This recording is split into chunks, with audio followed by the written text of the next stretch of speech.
সমস্ত আমাদের মধ্যে জবাব দেখা দিলে কবরে যাওয়ার পরে হাসরের ময়দানে সর্বপ্রথম নামাজের হিসাব দিতে হবে। তোমরা কি না বলে তোর নামাজের অবহেলা করা যাবে, গাফলতি করা যাবে না।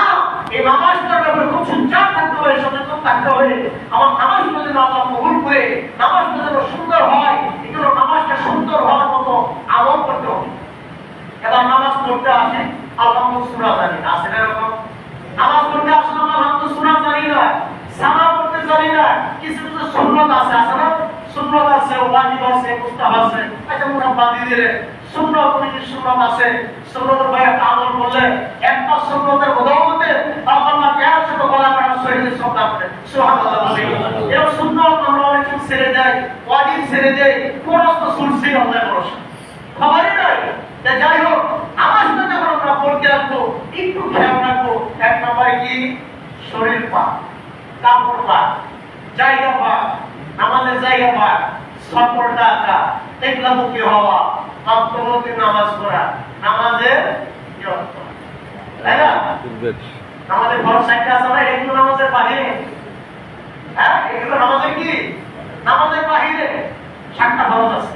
শরীর পাক, কাপড় পাক, নামাজের জায়গা পাক, সফর টাকা, তেগলামুখী হওয়া, অন্তর্বর্তী নামাজ পড়া, নামাজের নিয়ত।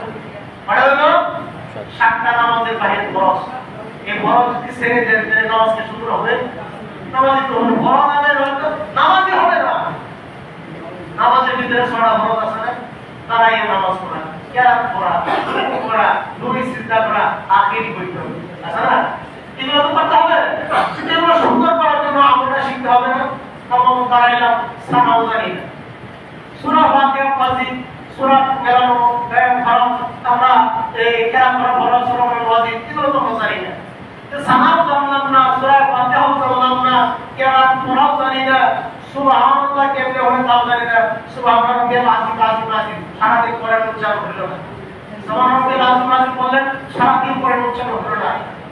সুবহানাল্লাহিল আযীম, সুবহানাল্লাহিল আযীম, আইনাসা এগুলো সবাই শিখতে হবে। ওই যে কিছু কিছু দাওয়াত তাবলীগের আছে না, দেখেন একজন করে শিক্ষা দিচ্ছে, আসলে এরকম দিতেছে, এই সম্পর্ক তো আগে হয়তো কাজে লাগতে পারে। যাই হোক, এই রুকু যে সুবহানাল্লাহিল আযীম এটা শুদ্ধ করতে হবে, সিজদা যে সুবহানাল্লাহিল আযম এটা শুদ্ধ করতে হবে, তাশাহুদ কষ্ট আত্তাহিয়াত পাই না, তাশাহুদ পাই না, দুরূদ শরীফ পাই না। আবার এদের নামাজের 3 রাকাতের মধ্যে দ্বিতীয় রাকাতে তৃতীয় রাকাতে আমরা হাত দেওয়া, হাত উঠায়, তাই না? এখানে একটা দোয়া আছে, দোয়া করা ওয়াজিব, ওটাও জানি না। তাহলে বলেন সূরা ফাতিহা বললাম না, সূরা তিলাওয়াত জানলাম না, কিরাতও বললাম না, রুকু তাসবিহ জানলাম না, সিজদার তাসবিহ জানলাম না, ভিতরের নামাজে একটা দোয়ার কুনুত আছে তা